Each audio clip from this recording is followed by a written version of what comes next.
Tu te demandes ce que c'est que le chômage ou l'emploi et comment on peut les mesurer?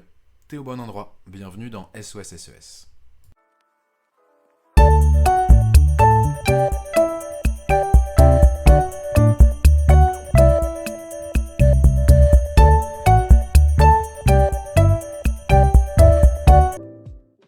Et bonjour YouTube, j'espère que tu vas bien. On se retrouve aujourd'hui pour un nouvel épisode, un épisode résumé de chapitres qui va chercher à revenir sur le chapitre Comment lutter contre le chômage. Donc ce chapitre-là, c'est un chapitre qui tombe pendant les années impaires pour le baccalauréat. Le premier épisode de ce chapitre va chercher à revenir sur les définitions du chômage, les définitions aussi autour de l'emploi. Donc c'est ce qu'on va faire maintenant, mais avant de commencer, je t'invite à t'abonner à la chaîne, à mettre un petit like, ça mange pas de pain, ça va motiver à proposer du nouveau contenu, et on va commencer maintenant. Pour commencer, on va revenir sur différentes notions. Activité, inactivité, emploi et chômage. Et pour cela, on va utiliser un schéma que je trouve très bien fait. J'en profite pour te rappeler qu'il faut absolument, quand on analyse un document, bien regarder le titre. Ici, le titre, c'est de la population totale à l'emploi et au chômage en 2018 en France, entre parenthèses en milliers. Ça nous permet de bien comprendre quelle est l'unité du document. Ici, la population totale de la France en 2018 est donc de 66 891 000. J'ai des élèves qui vont se dépêcher d'analyser le document et qui vont me dire que la population totale en France est de 66 891, ce qui est bien évidemment complètement faux. Qu'est-ce qu'il faut bien voir, qu'est-ce qu'il faut retenir par rapport à ce schéma? Déjà qu'on peut distinguer la population en deux. La population qui est en âge de travailler, c'est-à-dire les individus de 15 à 64 ans, et ceux qui ne sont pas en âge de travailler, ceux qui ont moins de 15 ans et ceux qui ont plus de 64 ans.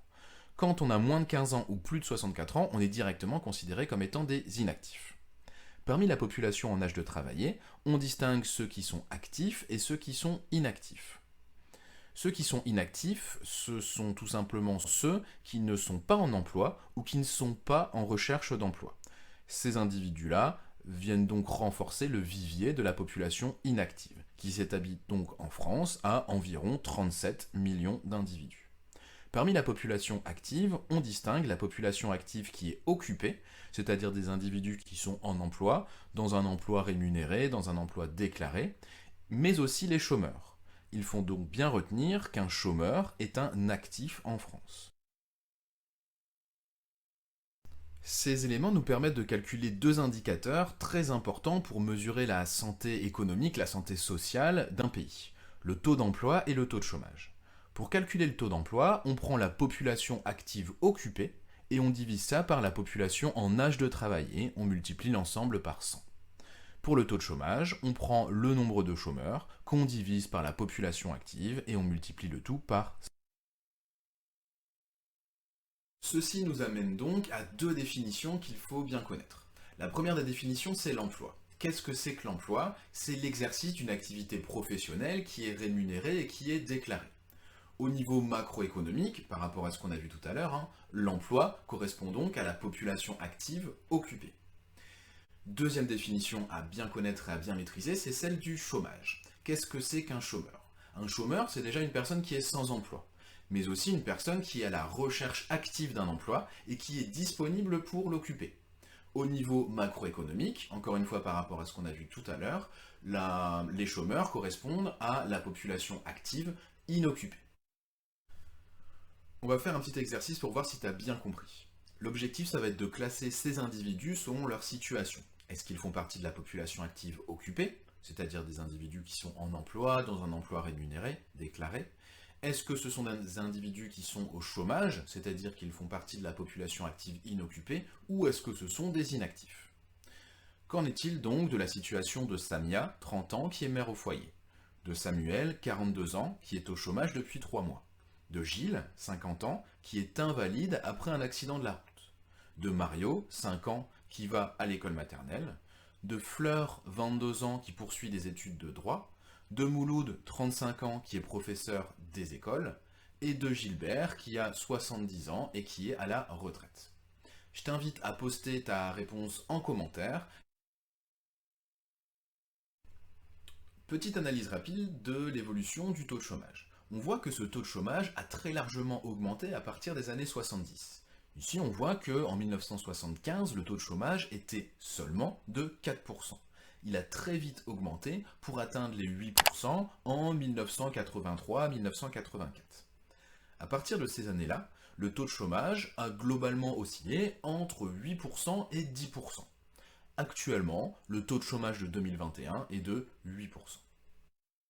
Intéressons-nous maintenant à la mesure du chômage. Ce chômage peut se mesurer de deux façons. Il y a l'INSEE qui calcule un taux de chômage, et ceci sur les critères du BIT. Je ne parle bien évidemment pas de l'organe de reproduction masculin, mais du Bureau international du travail. Ces critères s'appuient donc sur trois critères qui reprennent la définition du chômage qu'on a donnée tout à l'heure. Pour être considéré comme chômeur, selon le BIT, il faut ne pas avoir travaillé la semaine précédant l'enquête. Il faut être disponible dans les 15 jours et il faut rechercher activement un emploi.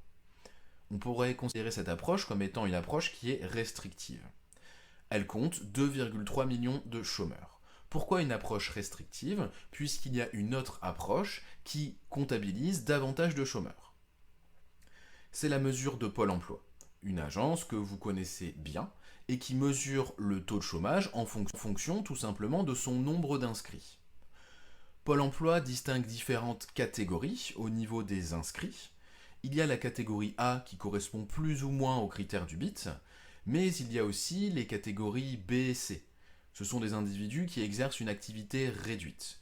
Ce sont des individus qui sont donc en sous-emploi, une notion qu'on va aborder juste après. Il y a aussi les catégories D et E. Ce sont des personnes qui sont sans emploi, mais qui ne recherchent pas activement un emploi.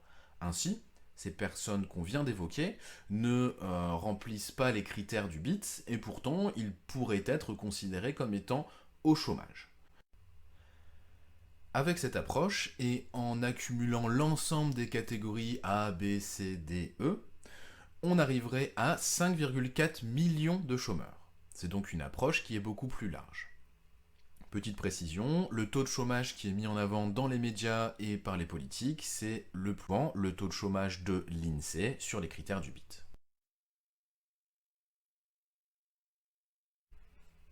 Cette grande différence entre les chiffres du chômage pour le BIT et Pôle emploi nous permet de comprendre que la notion de chômage, c'est une notion qui est floue et que son calcul est sujet à interprétation, comme d'ailleurs tout indicateur qui résulte de choix arbitraires de ceux qui sont chargés de le concevoir. Il existe ce qu'on appelle un halo autour du chômage. Un halo, c'est une zone qui est circulaire. C'est une auréole floutée dont on a du mal à tracer une séparation nette avec le reste. Par exemple, comment on peut classer un individu qui ne travaille pas, qui souhaiterait travailler, mais qui a abandonné les recherches d'emploi car il est découragé à force de se voir refuser ses candidatures.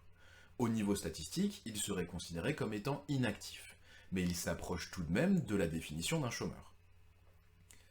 D'autres personnes peuvent être en recherche active d'emploi, mais non disponibles de suite pour l'occuper, par exemple parce qu'ils sont en train de s'occuper d'un parent très malade. Il existe d'autres situations, très répandues, où les individus sont dans une situation de sous-emploi. C'est-à-dire qu'ils sont considérés comme actifs, car ils travaillent, mais ils aimeraient travailler davantage. C'est le cas d'un travailleur en temps partiel, qui ne fait que quelques heures par semaine. Il peut être embauché quelques heures par semaine pour faire des inventaires dans un magasin, par exemple. C'est le cas aussi d'un travailleur saisonnier, un moniteur de surf, par exemple, qui est très impliqué pendant la saison estivale, mais qui ne peut pas travailler dans son domaine pendant la saison hivernale. Évidemment, ces personnes dans ce halo autour du chômage et ces personnes dans ces situations de sous-emploi ne sont pas intégrées dans les statistiques officielles.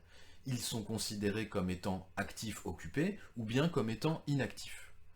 Cela nous invite donc à prendre du recul par rapport aux indicateurs, à les questionner, car ils cachent une partie de la misère sociale ou de la souffrance au travail. Si on est bien en 2021 à 8% de chômage, ce chiffre qui est déjà élevé pourrait, avec d'autres méthodes de calcul, l'être encore plus. J'en profite donc pour glisser le fait que la manipulation des indicateurs, c'est aussi un enjeu politique, et qu'il est nécessaire de creuser pour savoir comment ils sont construits. Et vous avez de la chance, c'est ce qu'on fait en SES, vous avez donc bien fait de choisir cette spécialité. Et c'est terminé pour ce premier épisode sur le chômage. J'espère que ça t'a aidé, j'espère que ça t'a plu. N'hésite pas à t'abonner, à liker, à commenter. Et je te dis à bientôt pour la suite de la série. Ciao!